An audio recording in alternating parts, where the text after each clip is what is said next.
آج رائے صاحب کو جناب قائد میاں محمد نواز شریف نے، میں نے اور پارٹی نے ان کو مسلم لیگ نون میں خوش آمدید کہا ہے، اور مجھے پوری امید ہے کہ انشاءاللہ ان کی مسلم لیگ نون جوائن کرنے سے پارٹی کو انشاءاللہ بڑی تقویت ملے گی۔ لیگل ڈسکشنز کے خاص طور پر نواز شریف صاحب کے پاکستان واپسی کے حوالے سے آپ کی پوری جو لیگل ٹیم کے جو مین لوگ ہیں وہ سارے آج ہماری ڈسکشن ہوئی ہے الحمدللہ، اور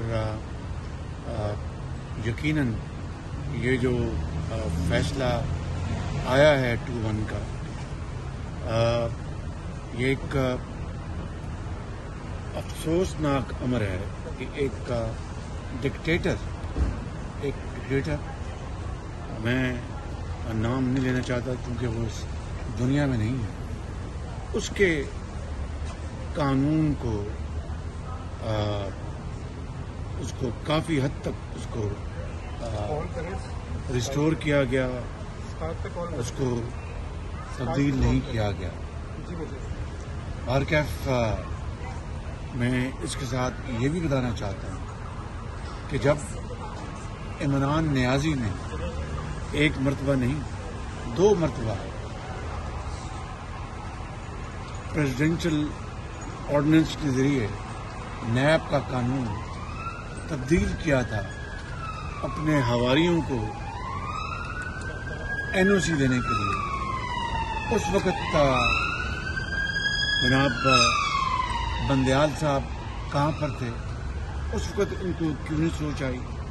یہ ایک کھلا راز ہے کہ 2 مرتبہ، چاہے وہ آرڈیننس کی عمر 4 مہینے ہوتی ہے، لیکن ان 4 مہینوں میں جن لوگوں نے اس سے فائدہ حاصل کیا، یہ ہے وہ نیب نیازی گٹھ جوڑ کی مثال رہی۔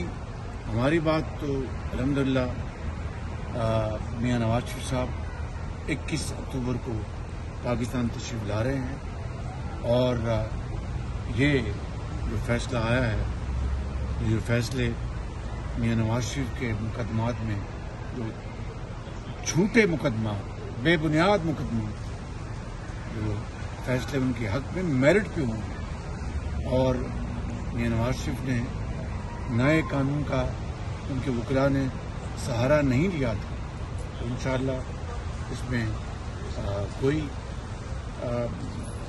وجہ نہیں کہ انشاءاللہ میاں صاحب اللہ تعالیٰ کے فضل و کرم سے 21 اکتوبر کو پاکستان وہ تشریف لا رہے ہیں۔ میاں صاحب ریٹائر ہو گئے، مندیال صاحب جا رہے ہیں، آپ کو کیا لگتا ہے کس کے انفلوئنس میں وہ فیصلے کر رہے تھے؟ یہ میں اس بارے میں کچھ نہیں کہوں گا۔ میں سمجھتا ہوں کہ بہت کنٹروورشل فیصلے کیے انہوں نے۔ مثال کے طور پر جو پارلیمنٹ نے جو بل پاس کیا تھا، اس کو ابھی وہ مارج وجود بھی نہیں آیا تھا، اور انہوں نے اس کو اسٹے آرڈر دے دیا۔ یہ کبھی اس طرح کا پہلے واقعہ دیکھنے میں نہیں آیا۔ بہرکیف ساری صورتحال آپ کے سامنے ہے۔ میں ایک مطلب پھر رائے صاحب کی بات کرنا چاہتا ہوں۔ سر